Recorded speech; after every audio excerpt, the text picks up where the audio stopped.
Yann, Shavua Tov à tout le monde.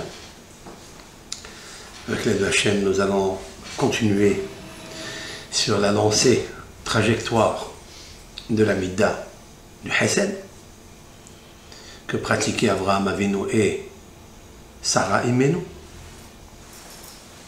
Je voudrais rappeler deux midrashim, c'est-à-dire des paroles de nos sages qui sont écrites dans les maximes de nos pères. La première, celle qui est écrite dans le Périké. Avraham Avinu a passé 10 épreuves, il a tenu bon. Les épreuves d'Avraham Avinu sont une force générale où sont incluses toutes les épreuves qu'on peut imaginer. Et Avraham Avinu a tenu. Ces 10 épreuves-là, il me semble qu'elles sont reliées avec les 10 séphirotes, les 10 sphères. Qu'est-ce que c'est que les 10 séphirotes?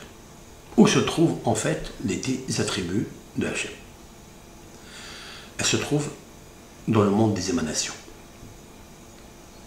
Les 10 séphirotes sont hautement distinguées. Ce sont des puissances que la Kadosh Baruch Hu a créées. Une, elle a besoin de l'autre. Une émane de l'autre. Comme a expliqué le Radbaz, Rabbi David Ben Zimra, qui était presque un Rishon du Moyen-Âge, un rabbin du Moyen-Âge, et à Séphirot, en ces termes, à Séphirot ne'etzalot zo mizo. C'est-à-dire que les attributs de Dieu, la sagesse, l'intelligence, le Keter, la couronne, après les 7 inférieures, une, elle émane de l'autre, et une, elle est attachée à l'autre, et une, elle sourit à l'autre, et une, elle aide l'autre, une, elle émane de l'autre. On a besoin que l'une émane l'autre. Elles sont complices l'une avec l'autre comme la main droite et la main gauche. Et toutes elles émanent du Créateur qui, lui, n'a pas émané d'une force d'émanation. C'est lui-même l'émanation. La lumière de Akadosh Baruch Hu, le or de Hachem, il passe comme un prisme à travers ces 10 séphirotes. Elle s'adore, elle s'aime. On peut pratiquer sur elle un des versets les plus amoureux qui est écrit dans le Cantique des Cantiques, c'est-à-dire Ahoti, Rayati, Yonati, Tamati. Ahoti, ma sœur, Yonati, ma colombe, Tamati, mon intégrité et ma compagne. Ici, il y a 4 éloges que Shlomo HaMelech a prophétisé sur les Séphirot HaKadoshot. Ahoti, c'est la sagesse, c'est le Yud. Rayati, c'est ma compagne parce qu'elles sont toujours liées. La sagesse avec l'intelligence. La sagesse et la matière grise, l'intelligence et la compréhension et la construction et l'intelligence pour donner naissance à un enfant, garçon ou fille. Cet enfant, garçon ou fille s'appelle Da'at, l'amour. Ça veut dire qu'une, elle a besoin de l'autre pour émaner. Comme papa, maman ont besoin l'un de l'autre, la main droite et la main gauche complices les deux. Une, elle émane de l'autre. Et les séphirotes, le Yud, il a un kutz, il a un petit speech vers le haut, on appelle ça Kutso Shel Yud, Keter, la couronne. Il est petit, mais c'est de là que passe l'influence du Ensof. D'en haut, passe par le Yud. Le Yud est la sagesse, c'est la matière grise. Après, vous avez on appelle ça le petit Kutz, c'est-à-dire on va dire l'épine qui sort comme ça. Elle distribue au ré qui est à côté d'elle. Elle fait sortir l'influence comme chez l'homme, il fait sortir le zera, la semence que Hachem lui a donnée. Cette semence, elle vient de la Chokhma, ici, mais ça c'est la sagesse, mais elle émane du Keter, du Ratson. Quand tu as envie, Akadosh Baruch Hu, il a donné une envie du Keter, du Ratson pour créer le monde. Pour créer les mondes, il a créé la sagesse. Dans sa sagesse, il y a la semence qui distribue à la matrice de l'intelligence, et les deux, une émane de l'autre pour créer Da'at, connaissance. Quand il y a connaissance, il y a naissance et il y a reconnaissance. Et après, les trois distribuent vers le bas, c'est-à-dire ce monde-là. Ce monde-là, il y a 7 séphirotes qui le dirigent, qui le gèrent.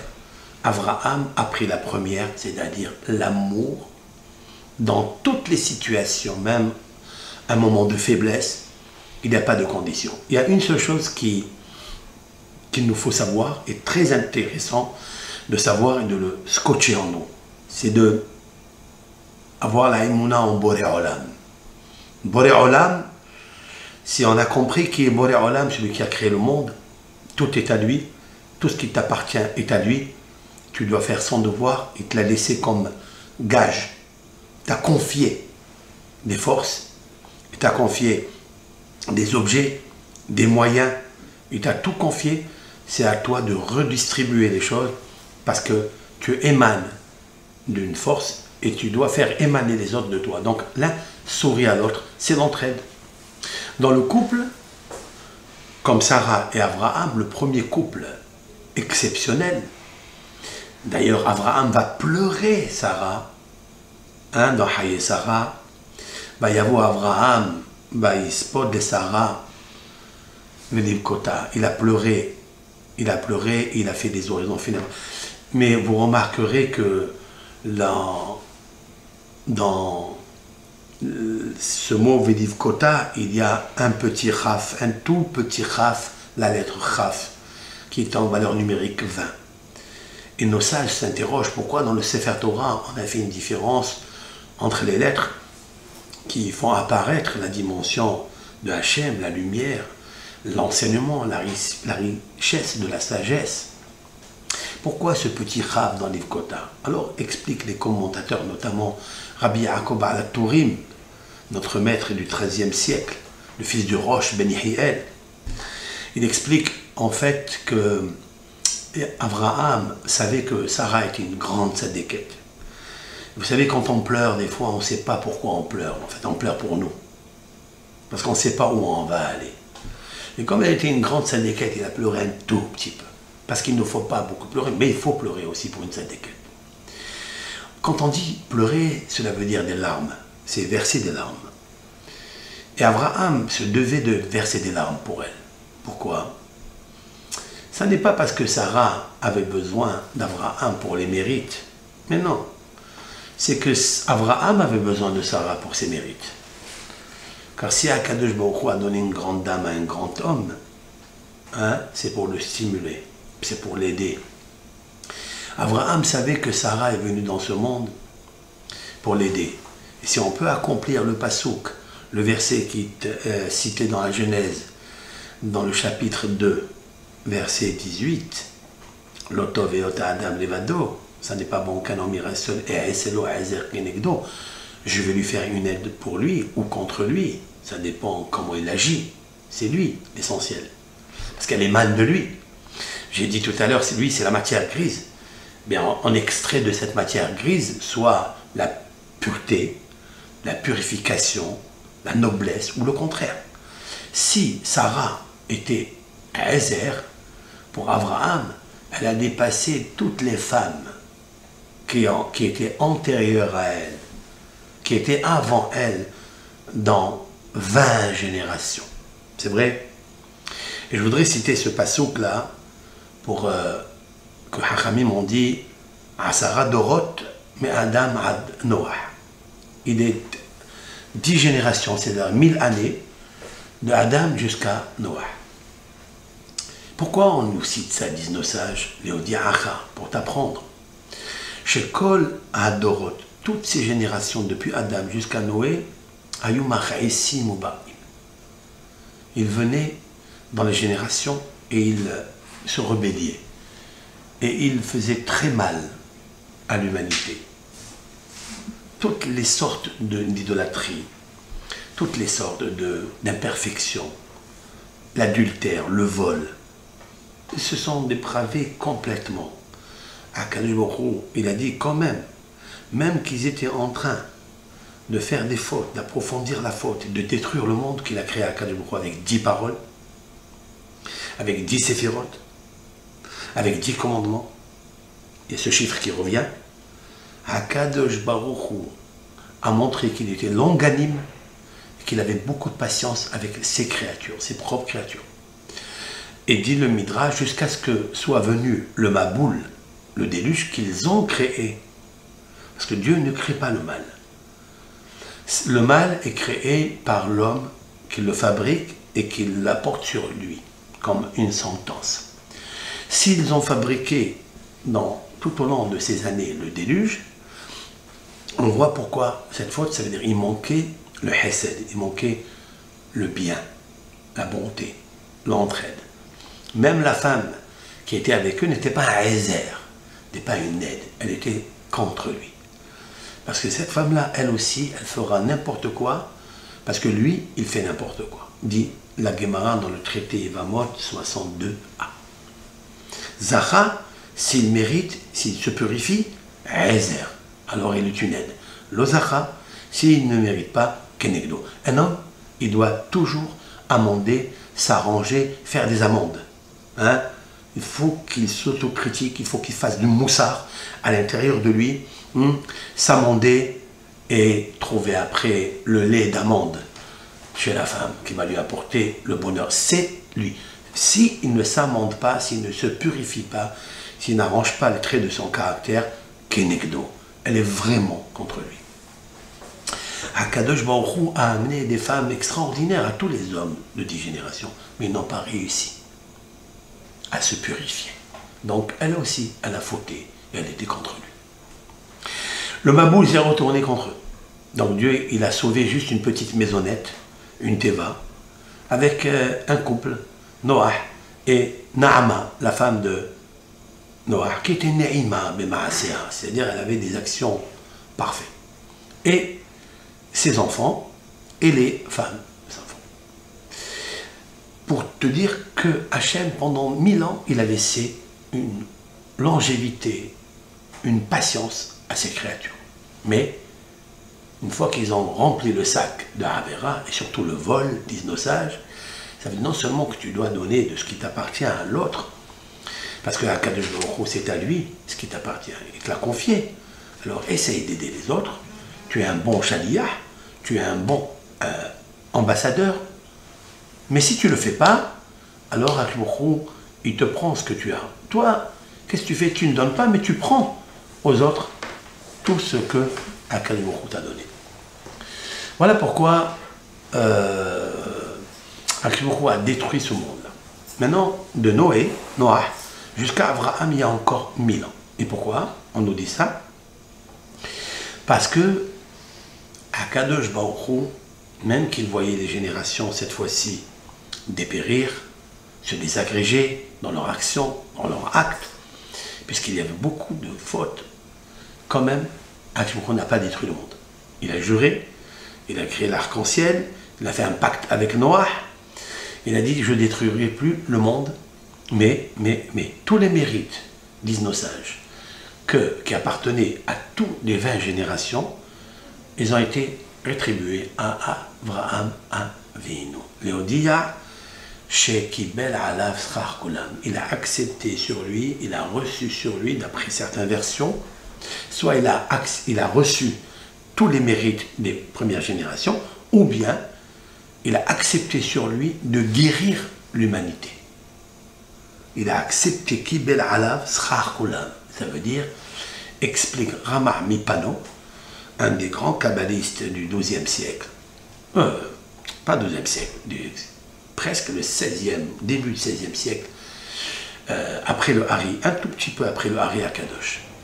Et donc, Rama Mipano, je n'ai pas confondu avec Rabbi Menahem de Rekanati, qui était bien avant le Harizal, il y a 900 ans, qui habitaient en Italie, tous les deux rabbins, l'un à Rikanet et l'autre à Fano, en Italie.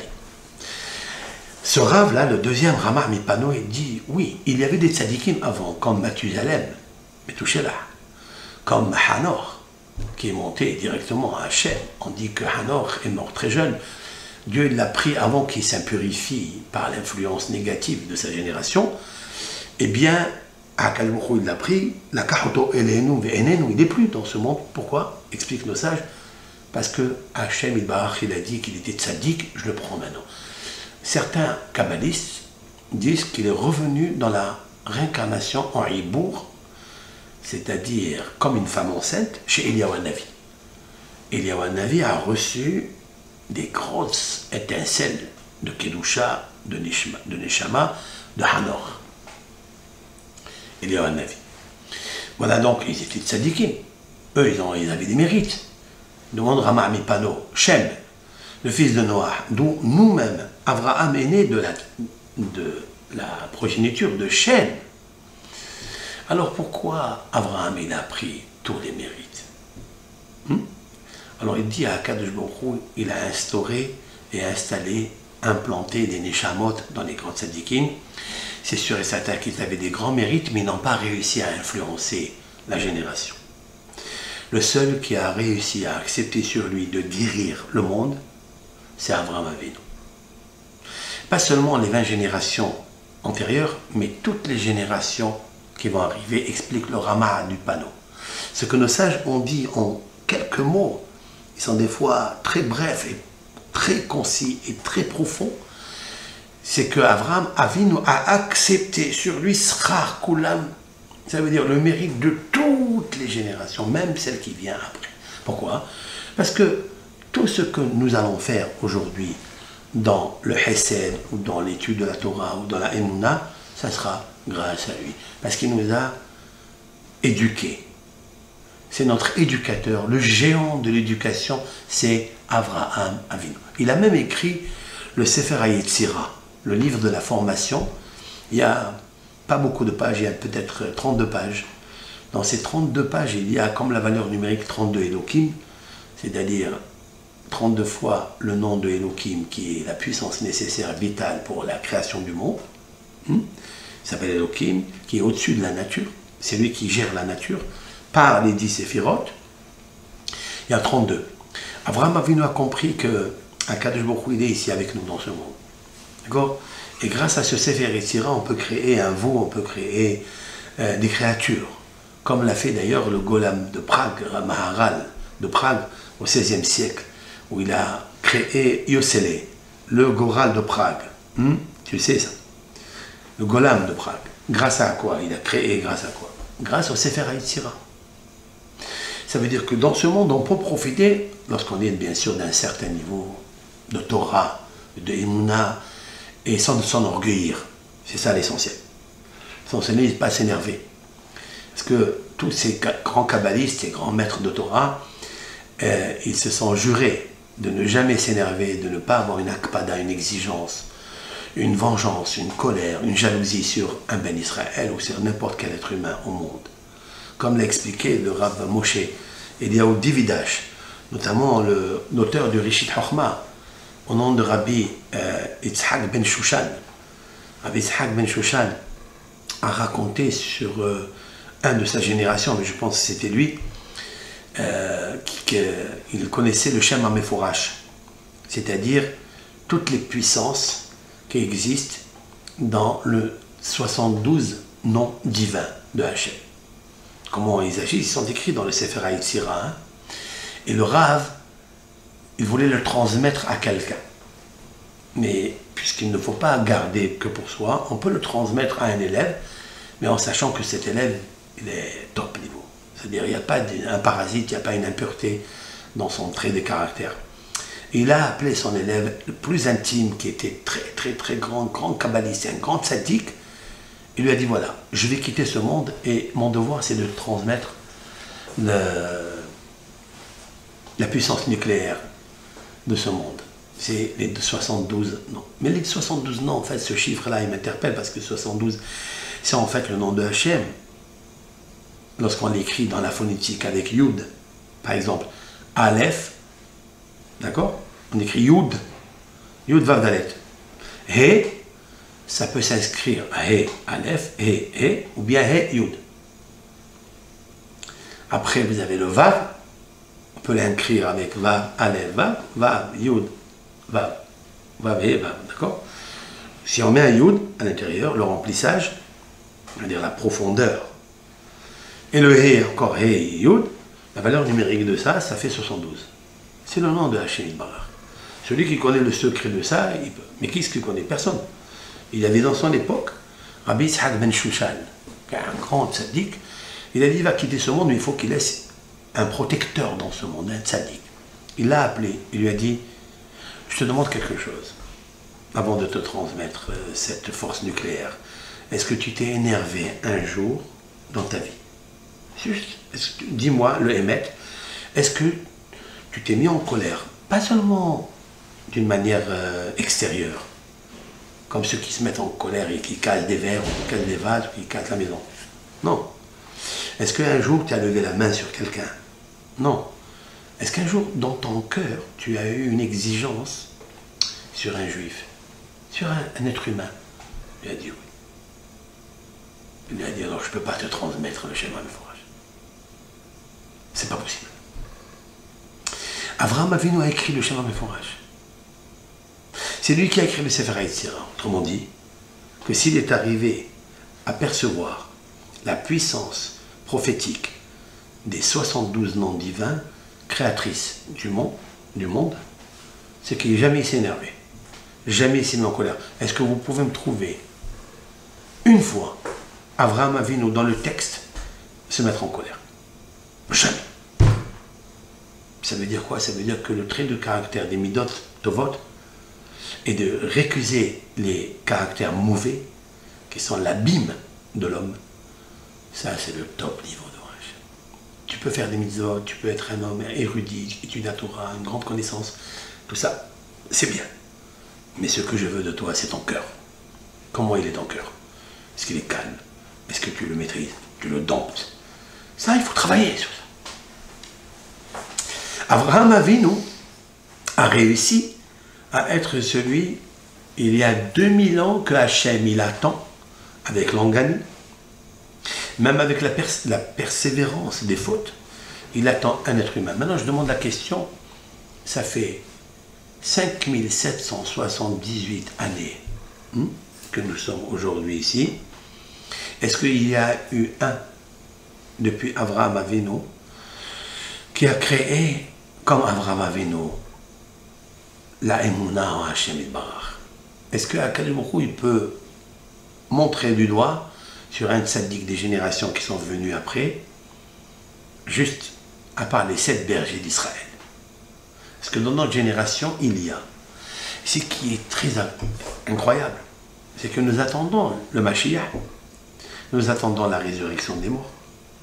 Ça fait 2000 ans que nous attendons la construction du Beth Amikdash et il n'est pas encore construit. Cela veut dire quoi? Nous devons nous demander la question, nous interroger. Cela veut dire qu'il n'y a pas encore un tzaddik vrai dans ce rôle. Je dis, il y a des tzaddikim, mais ce qu'Akadosh Baruch Hu veut. Ce que Hachem il dit, lui, il trouve grâce à mes yeux, je vais lui offrir ça, il va faire ça, il va faire ça. C'est très difficile. Il y a eu dans les générations quelques tzaddikim, mais pas au point de reconstruire le Beth Amikdash. Mais pas au point d'amener le Mashiach.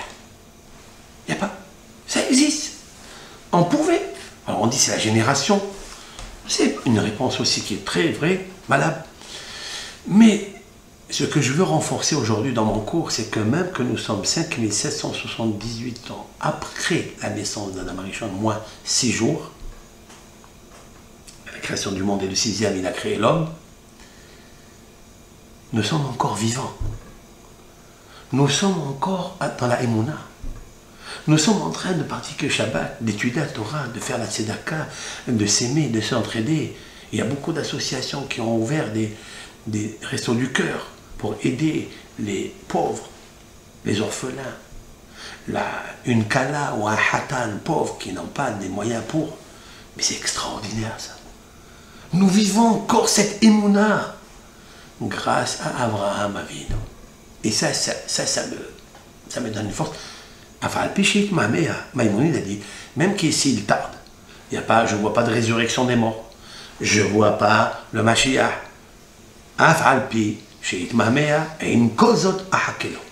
Quand même, je dois garder la force de la patience que Akadosh Baruch Hu il avait. Parce qu'Akadosh Baruch Hu il aurait pu amener le Maboul des dizaines de fois s'il n'avait pas fait serment. Parce qu'il sait que l'homme est mauvais de sa naissance. Oui.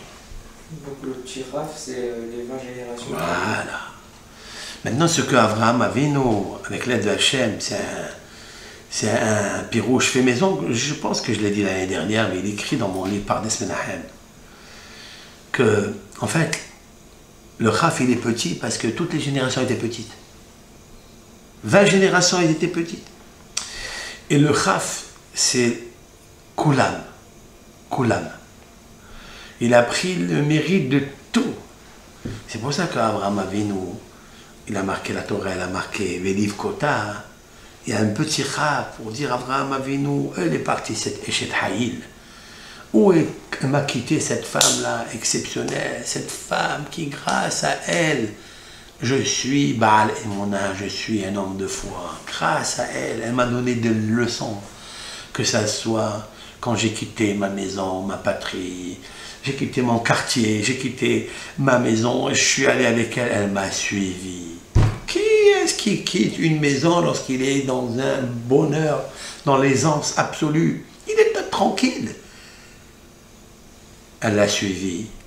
Quand il y a eu la famine en Eretz Israël, elle l'a suivi. Je parle de elle maintenant. Elle l'a suivi. Elle a été prise en captivité par le pharaon. Elle a accepté. Elle est redescendue encore dans la paracha avec Avimelech. Cette fois-ci, encore une fois, il lui prend sa femme et elle va, elle le suit. Quelle femme est chez Haïd. C'est plus simple pour un homme que pour une femme. Comme ça, de voyager. Pour un homme, c'est facile. Mais pour une femme, bien sûr, Eshet Haïl, elle veut rester chez elle à la maison. Quand les Malachim lui ont demandé à Sarah, à Abraham, Aïe Sarah Ishtecha. C'est une bonne question, non? Ou une mauvaise question? Dit le Talmud, depuis quand un homme, il demande à son hôte, il lui demande, celui qui le reçoit chez lui, il dit, où est ta femme? C'est impoli, c'est interdit. Il peut lui dire, Mashlom Abayit Shilcha, passez, que votre maison qu'elle soit toujours en paix, en bracha. Et on fait allusion toujours à la femme. Mais de dire, où est ta femme? Qu'est-ce qu'il dit Rashi? Rashi, il dit qu'il est le Habeba al-Ba'la. Rashi, il dit, pourquoi ils lui ont dit ça? Parce qu'elle était tsnoua, parce qu'elle était très pudique. Et la réponse est Neba Oel, elle est dans l'attente, c'est-à-dire elle est réservée, elle ne sort pas. Il y a des invités, elle est à l'intérieur. Ça, c'est dans ces générations, il y a même des dizaines de générations, il n'y a plus ça. C'est très très rare. Aujourd'hui, la conjoncture fait que les récessions de Parnassa font que la femme, elle est obligée d'aller travailler, et c'est légitime, on ne peut pas faire autrement pour amener la Parnassa à la maison. Surtout aujourd'hui, pratiquer la Torah en amenant les enfants à l'école, ça coûte de l'argent, c'est un coût. Il faut laisser les choses à la maison et aller, accompagner. Habituellement, c'est les femmes, c'est les hommes, des fois, ça dépend. Mais habituellement, c'est les femmes qui accompagnent. Pour ça, elles ont un grand mérite, dit la Gemara dans le traité Sota. Le fait d'accompagner, le fait d'attendre son mari qui étudie la Torah, elle l'attend. Elle lui dit alors dis-moi, qu'est-ce que tu as entendu, qu'est-ce que tu as étudié? Elle veut partager avec lui. C'est grandiose ça. Comme Sarah, c'est très rare. On va le voir d'ailleurs, que Yitzhak Avinu, quand il va prendre Rivka, d'abord il la teste. Est-ce qu'elle est comme Sarah, sa mère? Il la fait rentrer dans la tente. Est-ce qu'elle va amener la bracha? Elle ne va pas amener la bracha. Mais ce n'est pas une histoire de belle-fille ou de belle-mère, c'est pas du tout. C'est qu'il veut s'assurer pour la progéniture qui arrive après, est-ce qu'il va donner naissance par une femme tzadéket, tsnoua. C'est pour ça que les malachim ils demandent aïe Sarah ishtira, où tu es? Mais je vais aller plus que ça. Peut-être un peu plus que ça.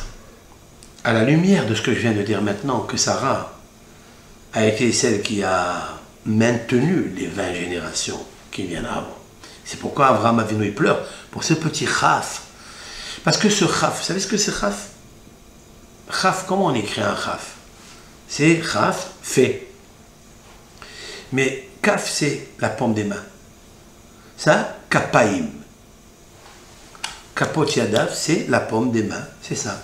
C'est avec ça qu'elle ouvre ses mains aux pauvres. Kapa parsa le'ani, ve'yadea shileha la'elion. Shlomo Ameler, il a créé, écrit la poésie de Eshet Haïl, la femme vertueuse qui est sa mère. Aujourd'hui, on la chante pour la mère, on la chante aussi pour la femme, Eshet Haïl. Il a écrit ça par l'acrostiche de l'alphabet. Quand on arrive à Chaf, la lettre 20, c'est Kaf, Kappa. Kappa, ça veut dire sa paume des mains, parsa, elle a étendu pour le pauvre, Ve'adeha, et sa main, Shilleha, la Evion, elle a envoyé à l'indigène, ça veut dire celui qui n'a rien. La Evion, c'est celui qui n'a rien du tout. Ok? Kappa, c'est quoi Kappa? C'est le Kaf. Sarah, elle s'est attelée, j'ajoute quelque chose de très important là, elle a pris la paume de ses mains, elle a donné aux pauvres pour réparer la première pomme de la main de Hava qui a pris la pomme, mais ben, c'est pas la pomme, hein, qui a pris le fruit interdit. Comment on prend un fruit interdit? On prend avec la pomme. Le kaf, il a été abîmé. 20 générations sont parties dans le Tohu-Vavohu, jusqu'à ce que soit venu, en fait, Abraham. Mais Abraham, sans Sarah, il n'est pas Abraham. Ezer. Ezer, kenegdo. Chaf. Kenegdo. Negdo, chaf. Vous suivez avec moi? Ça va jusqu'à là? Ça veut dire, le Ezer, l'aide qui est Sarah, elle est kenegdo. Couper le mot en deux. Chaf, negdo. C'est le chaf en face de lui. Si Abraham Avinu a tenu dans la Emouna avec toutes les péripéties difficiles qu'il a traversées, c'est grâce à elle. C'est ça, Haye Sarah, la vie de Sarah. Donc, tout le mérite qu'a reçu Abraham Avinu, Bisrout Sarah Imenu. Allez, Hacham. Maintenant, je vais vous raconter une petite histoire. C'est l'histoire d'un homme, Baal Hesed, grand Baal Hesed. Il est en Angleterre. Connu, c'est un grand businessman. Toute personne pauvre, riche, moyenne, peut aller à n'importe quelle heure, s'attabler chez lui et manger comme il veut. Il rentre affamé comme un chien. Attention, c'est pas péjoratif, hein, parce qu'on dit que le chien, c'est le plus pauvre parmi les animaux. Comme ça, le traité Shabbat, le 24e, il y en a 24 chapitres. Dans le chapitre 24, on dit Lit Anya Kekalba. 19 ça. J'explique. Il n'y a pas plus pauvre que le chien. On ne parle pas des chiens d'aujourd'hui où ils ont des rangées, des rayons de toutes sortes de nourriture. Tant mieux pour eux. Hein? Mais les chiens de champ sauvages n'ont pas à manger. Celui qui rentrait chez lui à la maison, il a été affamé et il mangeait à satiété. Cet homme-là, il est encore en Angleterre. Je ne connais pas le nom, sinon je vais aller là-bas le voir, qu'il me fasse une bracha pour l'histoire que je vais vous raconter. Cet homme-là reçoit les invités. Ce qu'il a de particulier, c'est qu'il est habillé simplement. Jamais il s'assoit à la table des invités, à la tête de la table, comme se doit le maître de maison de s'asseoir. Ils font dans la foule, dans la masse, et ils rigolent avec eux, ils discutent avec eux, etc. Un grand Baal Hesed. Un jour, un invité qui ne connaît pas le propriétaire, hein, le bienfaiteur, il ne le connaît pas. Il s'installe à table, et là, il s'installe à côté du vrai propriétaire. Il s'installe à côté de lui et dans son projet, il demande à celui qui est à côté de lui, il lui demande qui est le propriétaire, mais il ne le sait pas. Il lui demande, vous savez, vous avez un peu idée combien de jours on peut rester ici, venir manger? Combien de jours on peut? Est-ce que vous avez notion? Et l'autre de lui répondre, moi ça fait quelques années que je suis ici dans cette maison, on ne m'a jamais jeté dehors. Je suis tout le temps ici. Quelle spontanéité, quel cœur.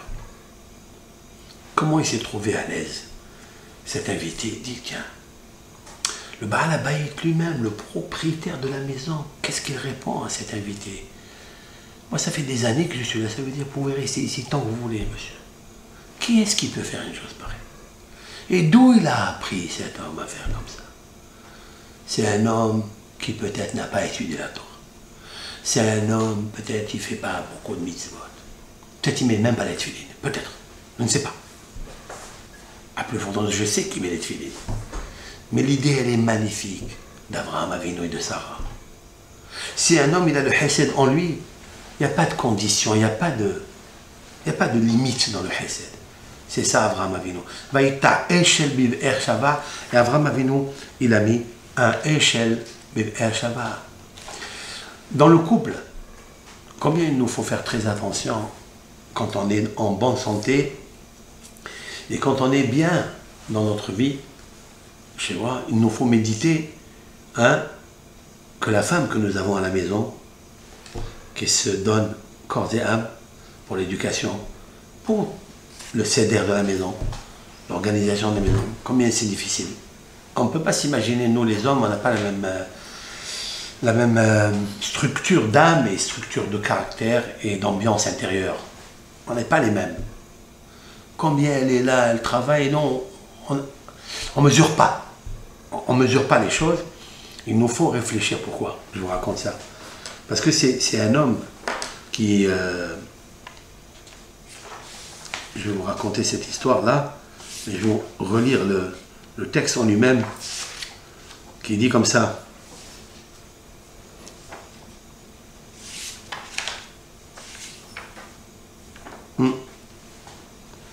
Voilà, je vais vous lire le Midrash. On sait très bien que ceux qui s'occupent de pratiquer le Shalom Bayit dans les maisons, la plupart des cas, ils voient que, en fait, entre le couple et Yabab, il n'y a pas que des notions très dures, très profondes pour divorcer. C'est des fois des bêtises, vraiment des bêtises. C'est la constatation, c'est la conclusion que peuvent tirer tous les bienfaiteurs de Shalom Bayit. On le sait ça. Je vais vous raconter une petite histoire que le Rav Yitzhak Zilberstein, Shalita, se trouve vivant, il est en Israël, il a écrit des livres fabuleux, notamment dans son livre Tovra Yabir. Il raconte qu'un jour sont venus chez son beau-père, le Rav Eliashiv, Rabbi Yosef Shalom Eliashiv, de mémoire bénie, qui a vécu 102 ans, comme la valeur numérique Emouna. Et il a répété le Talmud peut-être 102 fois. Peut-être pas moins, peut-être plus. C'est un Rav qui s'est assis, qui s'est installé, qui a étudié la Torah toute sa vie. Il a eu la maladie quand il était jeune. Rabbi Yosef Shalom Eliashiv. Très jeune, il a eu la maladie. Les médecins ne lui ont pas donné une grande chance. Il s'est tourné vers le mur de sa maison, après avoir reçu les analyses et le diagnostic. Il s'est tourné vers le mur de sa maison. Il a dit à Kadosh Baruch Hu, si tu me donnes la vie, si tu me laisses vivant, je la consacre entièrement pour toi, dans l'étude de la Torah. Tu es le plus grand de la génération dans les conseils, dans le Psak Halacha, Ashkenaz, mais c'est un homme extraordinaire. Ses gendres, d'abord son beau-père, qui était un grand tzaddik de Jérusalem. C'est le Rav qui s'occupait des prisonniers par le Hesed. comme Abraham Avinu. Il allait s'occuper des veuves, s'occuper des pauvres, s'occuper des prisonniers, leur amener à manger, leur parler, les soulager. Qu'est-ce qu'il a reçu comme mérite? Un gendre comme pas moins que ce grand magistrat de la Torah, lumière de la Torah, luminaire, Rav Yosef Shalom Eliashiv. Les gendres de ce Rav, c'est Rav Chaim Kanevsky Shalita, chez Ibadel Haïm, qui est connu en Israël, à Bnei-Brak, le fils du Stapler, Rabbi Israël, Kilot Yaakov, l'auteur du Kilot Yaakov, que j'ai eu l'occasion de voir et j'ai béni, je l'ai embrassé la main, le père de Rav Chaim Kanevsky. Baruch Hashem m'a vendu tous les livres qu'il a écrits. J'étais très jeune, j'avais 19 ans. Et le Rav Yitzhak Zilberstein et d'autres. Ce Rav-là, Rav Yitzhak Zilberstein, il raconte qu'un jour, un monsieur est venu voir son beau-père et il lui a dit, voilà, je veux, vous m'écrivez un guet. Vous ordonnez votre bédine, votre tribunal d'écrire un guet, je veux donner un guet. Il veut, il ne faut pas dire soit. Il veut donner le guet à sa femme. Mais qu'est-ce qu'il y a? Pourquoi? Qu'est-ce qui se passe? Il lui a dit parce que lorsqu'elle se brosse, tu rigoles, hein? Ne tombe pas dans la rigole. Lorsqu'elle se brosse ses cheveux, elle laisse les cheveux dans la brosse. Waouh! Et moi, ça me dégoûte, j'aime pas ça. Alors une fois, c'est 2 fois, 3 fois, je lui ai dit plusieurs fois, elle fait pas attention. Alors il lui a dit, Rav Shalom Yosef Eliashiv, il lui a dit, pour ça tu veux divorcer? Il lui a dit une phrase, seulement une seule phrase, il lui a dit, pas plus. Il lui a dit, il me semble que tu vis une vie très aisée et confortable dans ta maison. Il dit, pourquoi? Il lui a dit, parce que si tu ne trouves à dire à ta femme, et tu veux divorcer qu'à cause de la brosse, c'est que vraiment, c'est que tout le reste, il va très bien. Et pour ça, tu vas dire, pour ça. Cet homme-là, il n'a pas répondu.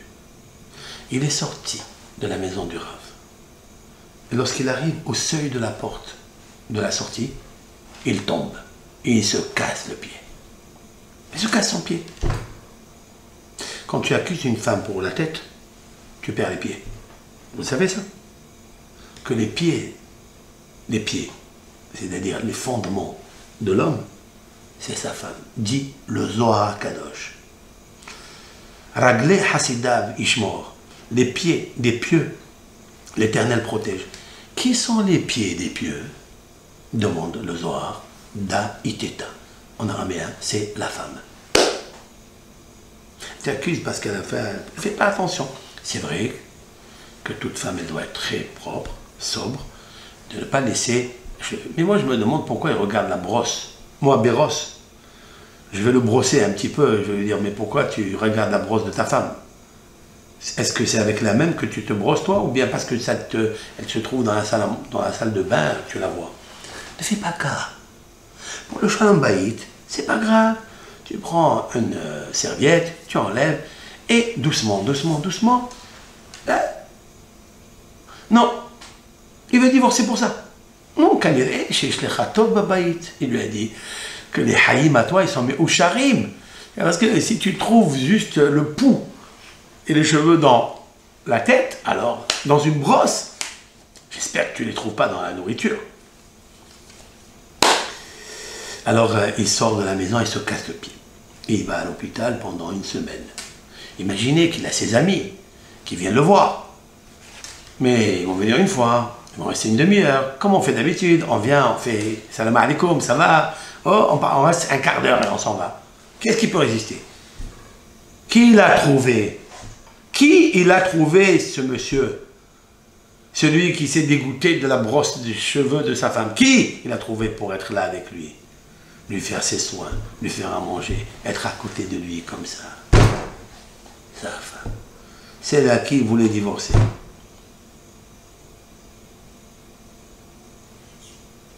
Ça veut dire quoi? Ça veut dire qu'en fait, il n'y a pas de hesed. C'est ça, hesed. Si Akadosh Baruch Hu, il a dit, je construis Sarah pour Abraham, parce qu'elle va être son aide. Sans ça, elle ne peut pas. C'est comme quelqu'un qui a une bouteille d'oxygène, à 20%. Il lui manque 80%. Il peut rouler, il peut marcher, il peut être indépendant 20% de sa vie. Mais 80%, il va lui manquer. C'est sa femme, 80%. On doit réfléchir quand on est en bonne santé, quand on est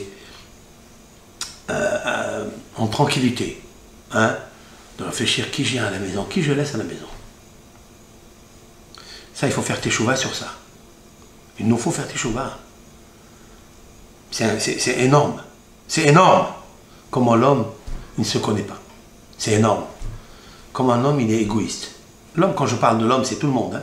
Ça peut être aussi quelque chose de contraire aussi. Il y a des femmes, parce qu'elles ont vu sur leur mari des choses bénignes. Des choses qu'il ne faut pas faire de ça salada, comme on dit. Faire la bombe atomique. Il faut fermer tes yeux et faire ce qu'il y a à faire. D'accord? Voilà. Voilà ce que c'est que les malachim, ils viennent et ils disent, où est ta femme? Rachid dit, nous voulons voir la tsni'oud de cette femme-là. La pudeur de cette femme. Il vient Abraham, il dit, Marie, fais vite, fais vite, fais vite. Allez, prépare à manger, prépare du pain, prépare de la viande, prépare. Et elle ne parle pas, elle ne dit rien. Alors qu'il lui manque un enfant. Pas seulement un enfant, il lui manque le placenta lui-même. Ça veut dire que même si elle a un enfant, il n'a pas où grandir. Hakadosh Baruch Hu, la Emouna, on sait que tout lui appartient, la vie lui appartient, la création des enfants lui appartient. Ce ne sont que des facteurs. Et en fait, elle va recevoir cet enfant. Elle est heureuse, mais elle le sait après. Les malachim, en fait, je voudrais dire quelque chose d'autre. Quand ils sont venus, ils ont dit, non, mais c'est pas seulement, on ne veut pas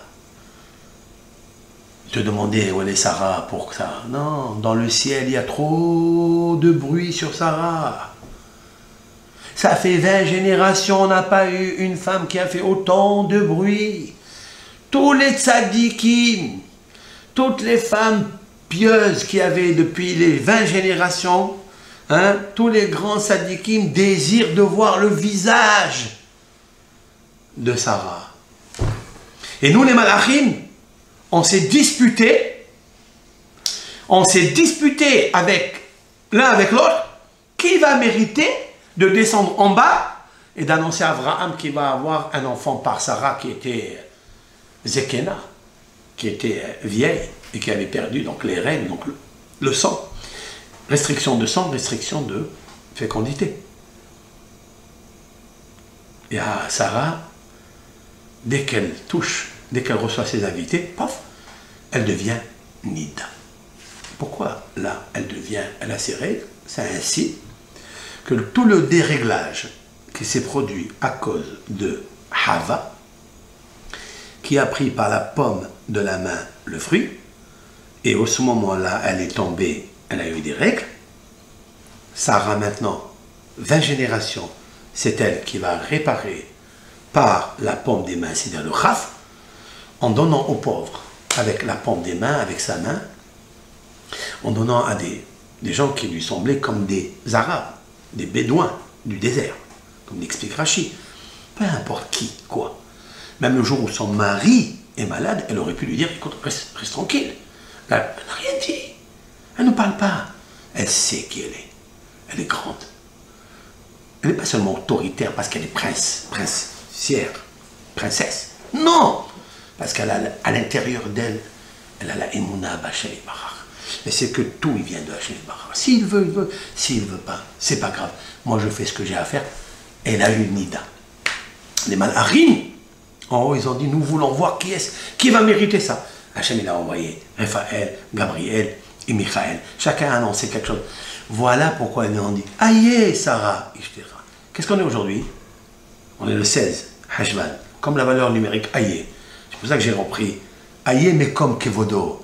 De la même façon que les malachim en haut, tous les anges, des milliards d'anges, et l'un plus grand que l'autre, et l'un émane son autorité, son autorisation de pratiquer le salut à l'un à l'autre, un élément de l'autre, comme les émanations des séphirotes. Oui? Eh bien, eux, ils disent, aïe, où se trouve l'honneur et la gloire de Hachem? Parce qu'elle est de partout. Là-bas, ont demandé « Aïe, Sarah Ishtecha !»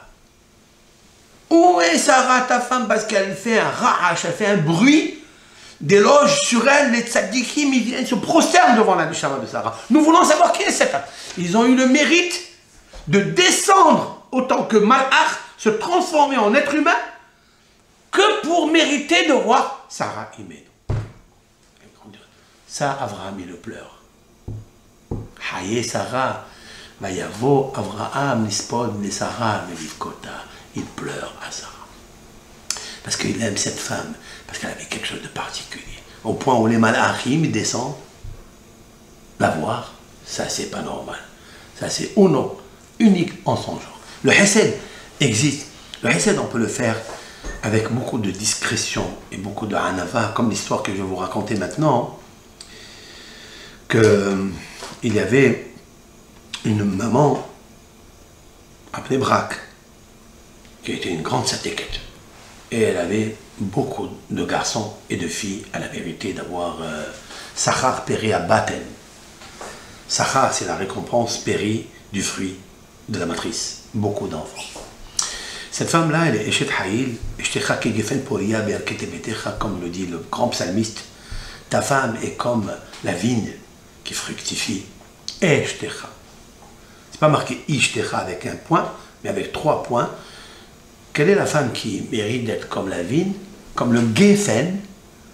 Le Geffen, comment se ponctue le Geffen?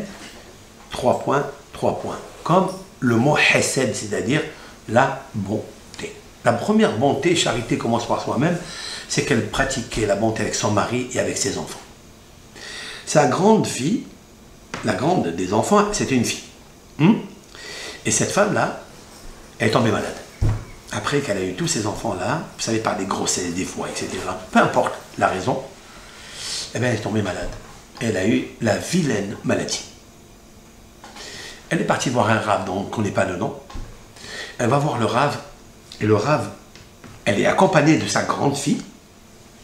Elle va voir le rave, et le rave, il la bénit. Il lui dit, tu marieras tous tes enfants. Vous, avec l'aide de Hachem, vous allez prolonger la vie, vous allez marier tous vos enfants. Ça lui a dit. Très bien. Elle est rentrée chez elle à la maison. Et la fille, elle avait presque 16, 17 ans, 18 ans. Vous savez, les religieux, ils marient leurs filles, leurs enfants très très jeunes. Des fois, c'est bien, si elle est équilibrée, bien comme il faut. Mais il y a beaucoup qui conseillent, il ne faut pas. Parce qu'aujourd'hui, dans notre génération, il n'y a plus la ténacité de tenir une maison avec tout ce qu'elle a inclus, tous les tracas, tous les dérangements, toutes les difficultés qu'il y a dans une maison. Il faut qu'elle soit vraiment mature. Et premier chidour, il y a une rencontre, demande d'une famille très aisée, très noble dans la Hassidoute. Ils ont demandé la main de la fille de cette femme, de cette famille. La fille, elle a prétexté qu'elle était encore dans son séminaire, elle était en train d'étudier et qu'elle n'a pas terminé les études, c'est pas pour le moment. Et finalement, bon, elle a repoussé l'un l'autre. Chaque fois, elle trouvait des petites astuces, stratagèmes pour repousser le mariage. Mais la mère elle était très amère de savoir que sa grande fille, parce qu'elle pourrait ouvrir la porte à toutes les autres, qui étaient plus jeunes. Finalement, elle a demandé à cette fille, bon, tu ne veux pas, tu ne peux pas, ceci, cela, est-ce que tu peux permettre à la seconde et à tous les autres qui sont derrière toi de se marier? Mais oui, maman. Elle a marié tous ses enfants. Sauf elle, lorsqu'elle arrive à l'âge de 32 ans, la mère était très très fatiguée et elle dit à sa fille, écoute, Tov moti mehayai, c'est un pasouk. Il est préférable ma mort que ma vie. Ça y est. Je ne peux plus te voir dans cette situation. Je suis meurtri de te voir sans mariage alors que tu as des qualités à l'effet sublimissime. Tu pourrais apporter une génération aux yeux, devant les yeux de tes parents, devant tes frères. Fais-moi plaisir. Sinon, de toute façon, je vais quitter ce monde. Lorsque la fille elle a entendu ces paroles-là, elle a dit, maman, à partir de maintenant, si j'ai un bon chidour, je le fais. Il n'est pas tardé une semaine qu'elle reçoit des coups de téléphone, la chatranite, etc. Et elle est mariée Elle monte à la choupa, sauf que son visage, il est pâle. Hein? Elle est triste. Qu'est-ce qui se passe? Son fiancé lui dit, qu'est-ce qu'il y a? Elle ne parle pas, elle ne dit rien. Ils ont fini les 7 jours de festivités. Shiva et Mehupa et la mère et la famille, je veux dire, en d'autres mots, a commencé les 7 jours de deuil. Puisque après les 7 jours de festivité, la mère décède. Et la fille, le 7e jour de deuil, elle prend la parole. Elle dit, vous imaginez pourquoi je ne me suis pas mariée? Parce que j'étais avec maman et j'ai compris du Rav, elle était intelligente, j'ai compris du Rav qu'il allait marier tous ses enfants et après, elle devra quitter ce monde. Donc j'ai essayé de ne pas me marier, moi la première, pour lui prolonger la vie. C'est une histoire extraordinaire. Qui est-ce qui est prêt aujourd'hui à offrir sa vie à sa mère, même si c'est sa mère? Qui est? Chacun il veut se construire, c'est une mitzvah de se construire. Alors bien sûr qu'on pourrait dire que la fille, la femme, en général, n'est pas astreinte à se marier. Elle n'a pas le hiyuv, elle n'a pas l'obligation de se marier. C'est vrai? C'est lui, l'homme, à qui on a demandé de se marier. Mais il lui faut une aide, il lui faut un associé pour le faire. Mais elle n'est que associée de cet homme-là. Mais elle n'est pas obligée. On ne réclamera jamais à une femme, vous avez transgressé la loi de procréation parce que vous n'êtes pas marié. Jamais. Jamais. Mais si vous vous mariez, vous avez des mérites. Explique le Ran. Le Ran, c'est Rabbeinu Nissim qui se trouvait à Gironde, à Gironde. Lui a dit que la femme, elle est choutafet de l'homme. Elle est l'associée de l'homme. Elle n'est pas obligée de le faire, mais elle est choutafet. C'est marqué d'ailleurs dans le texte de Hazal, avant lui, il y a 2500 années. Shlosha choutafin ba'adam. Il y a 3 associés dans l'homme. Il y a le père, la mère et Akadosh Baruch Hu. Le père donne tout ce qui est blanc dans le corps du bébé. La mère donne tout ce qui est rouge. Et Akadosh Baruch Hu, il donne tout ce qui tient le rouge et le blanc. C'est la neshama. C'est pourquoi Eshtecha, ta femme, il est pointillé avec 3 points. Pourquoi 3 points? Parce qu'avant de fructifier, il faut 3 associés. 1, 2, 3.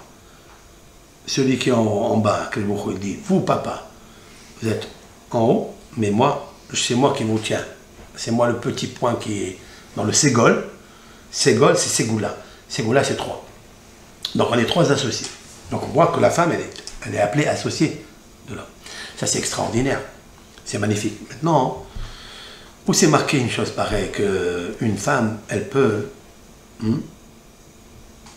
donner, prolonger la vie à une mère. Est-ce que c'est grâce à la fille ou c'est grâce à la mère? Est-ce que c'est la fille qui a fait par abnégation, par sacrifice, c'est elle qui a fait le kavod à sa mère, ou c'est la mère qui a un mérite particulier à elle, même si elle était malade, ne sachant pas la raison pourquoi, parce que personne ne la connaîtra. Et il ne faut pas chercher. Il est interdit de chercher pourquoi celui-là il a eu ça. Chacun il doit s'auto-critiquer, s'analyser pourquoi j'ai. Est-ce que le mérite de la fille ou le mérite de la maman? Alors la réponse elle est comme ça. L'Ahtam Sofer, Rabbi Moshe Sofer de Hongrie, 18e siècle, a dit quelque chose qui a d'abord il a écrit des livres lumineux, fabuleux, sur la paracha, sur la halacha.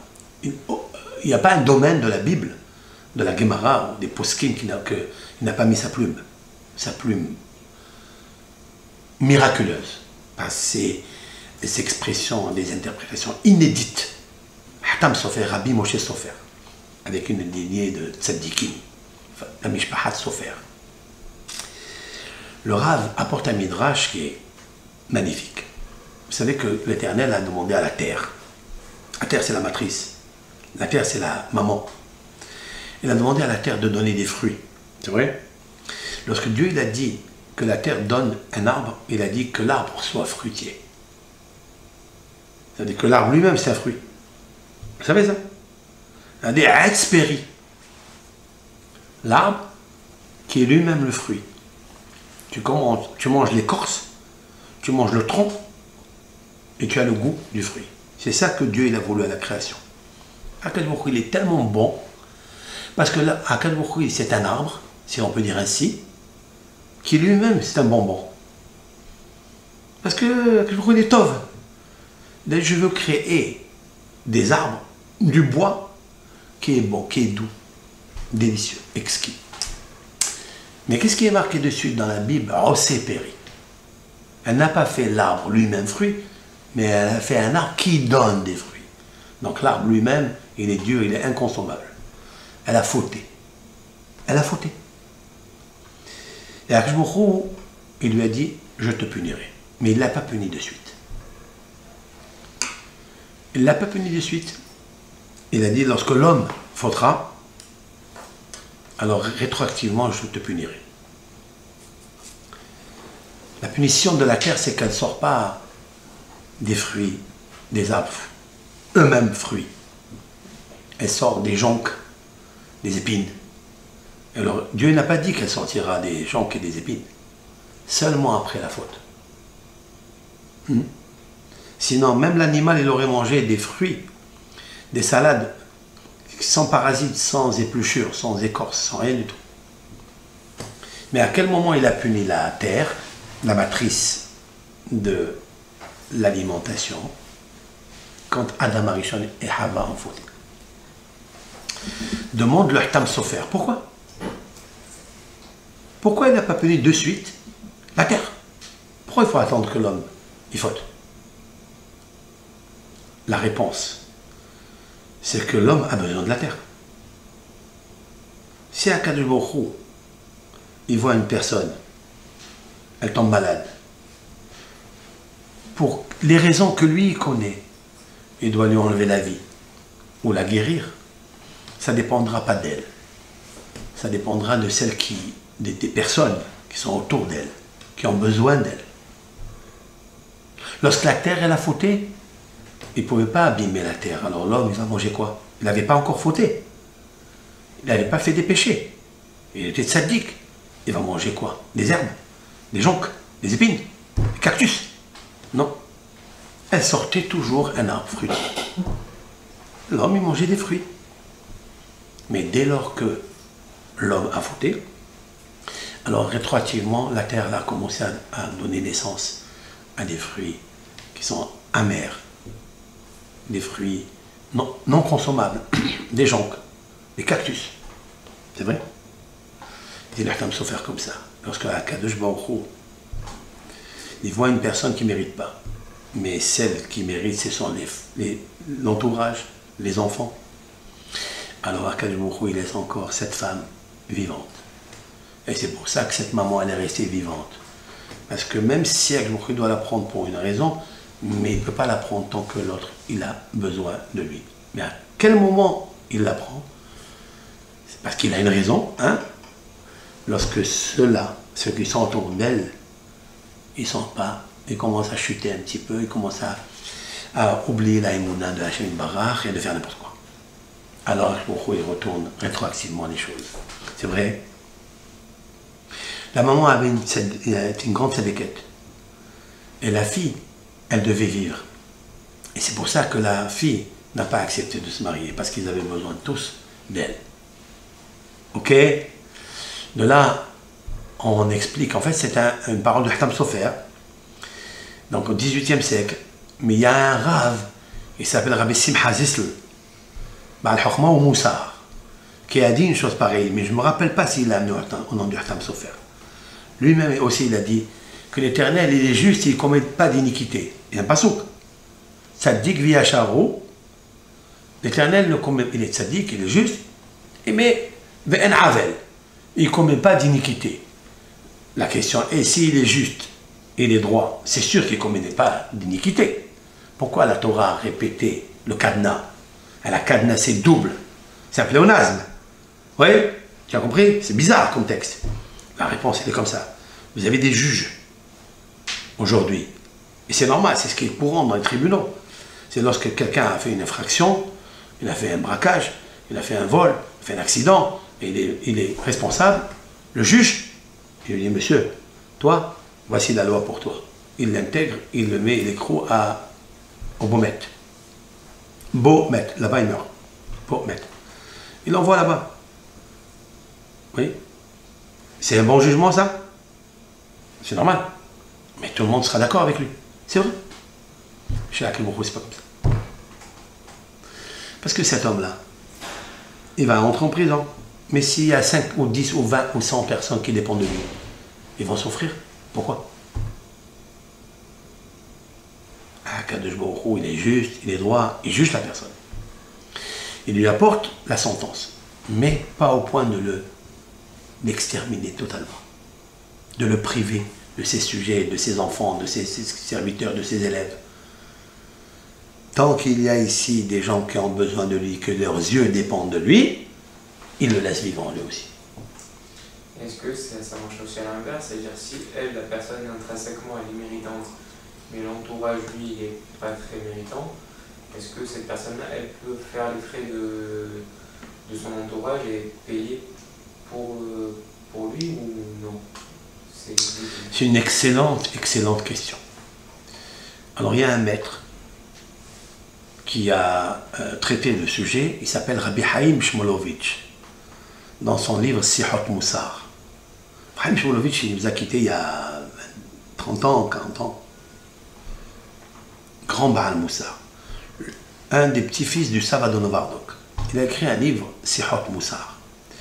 Là-bas, il traite au sujet de Hakarat Hatov, c'est-à-dire la reconnaissance vis-à-vis de sa femme. Il a dit des fois, malheureusement, hein, il parle de ça. Il dit que des fois, on prend une femme qui est méritante et on l'enlève de la maison. Parce que l'entourage n'est pas méritant. Parce qu'ils ne sont pas reconnaissants à cette femme. Waouh! Waouh! C'est terrible. C'est choquant. Des fois, peut-être, même pas il faut le dire. Mais c'est le Hémet. Ça veut dire quoi?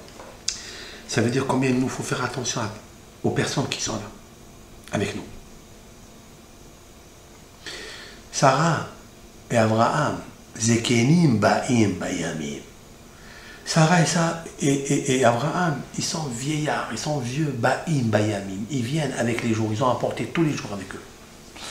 Chaque jour de leur vie était plein, rempli, comblé. Rega shel roga.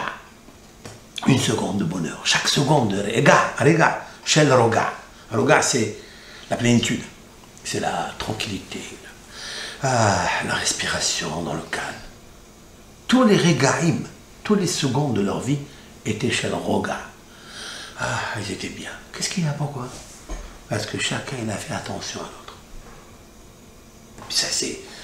Mais c'est ça qu'il nous faut, c'est tout. Il nous faut tout plonger dedans.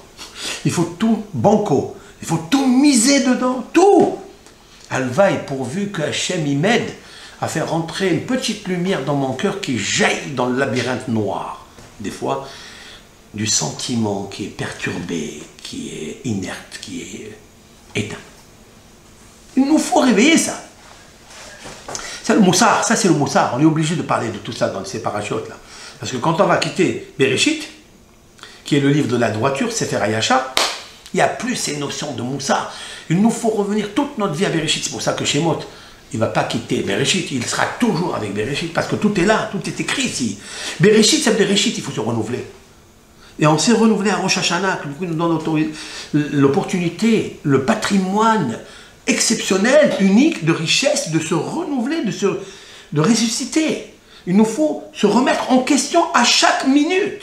Et ces parachutes-là sont, je pense, le phare, le luminaire pour apprendre et de faire tchouva, et de se ressaisir, de donner, de ne pas être paresseux. Comme a dit le roi Shlomo dans les Proverbes, il a dit qu'un homme,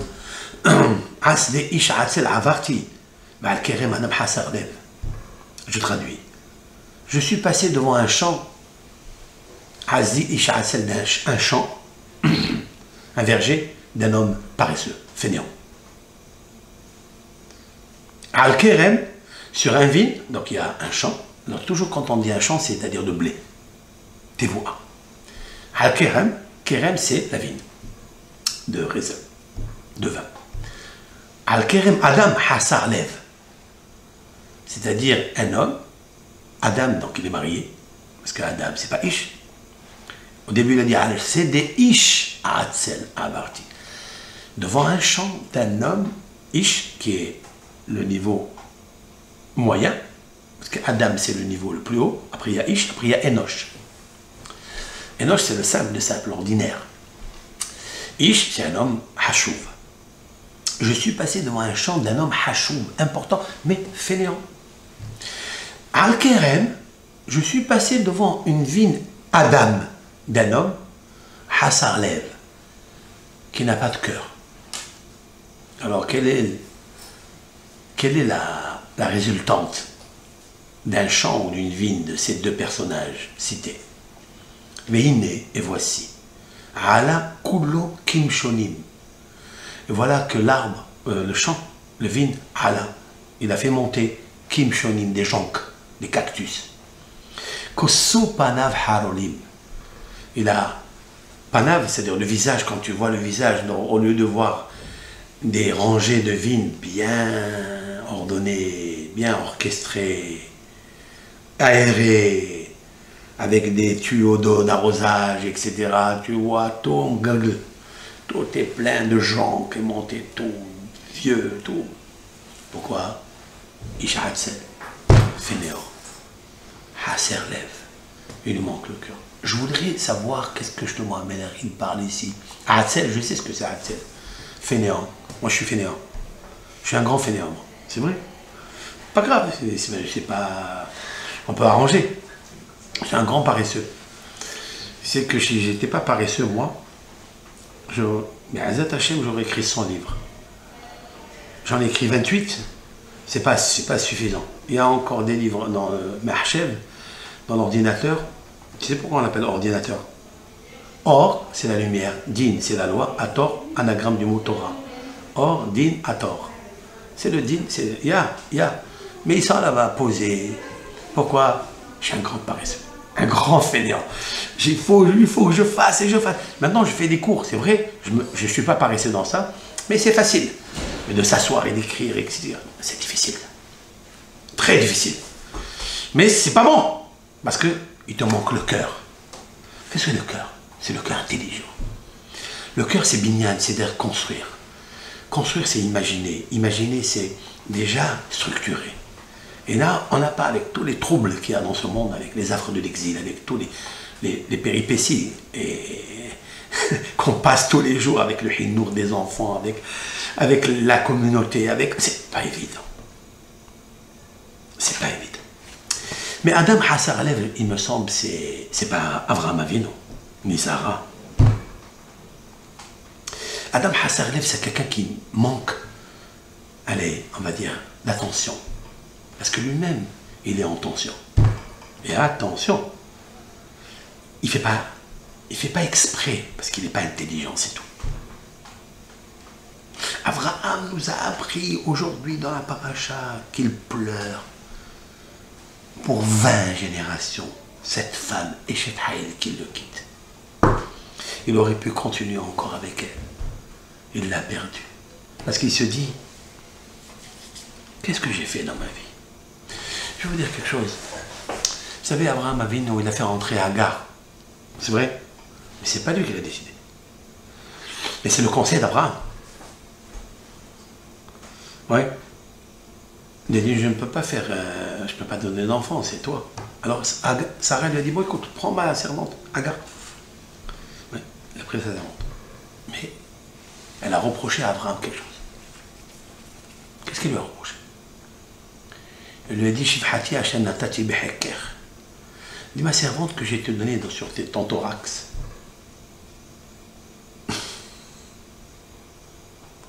Peut-être tu lui as pas indiqué que j'étais la maîtresse.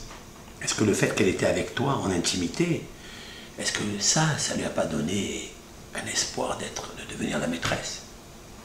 C'est de ta faute à toi. Hamas Ya'alech. Tout ce que je souffre, c'est à cause de toi. Elle lui a dit une chose. Hein? Une fois, elle lui a dit. Elle lui a reproché. Elle avait raison de dire ça?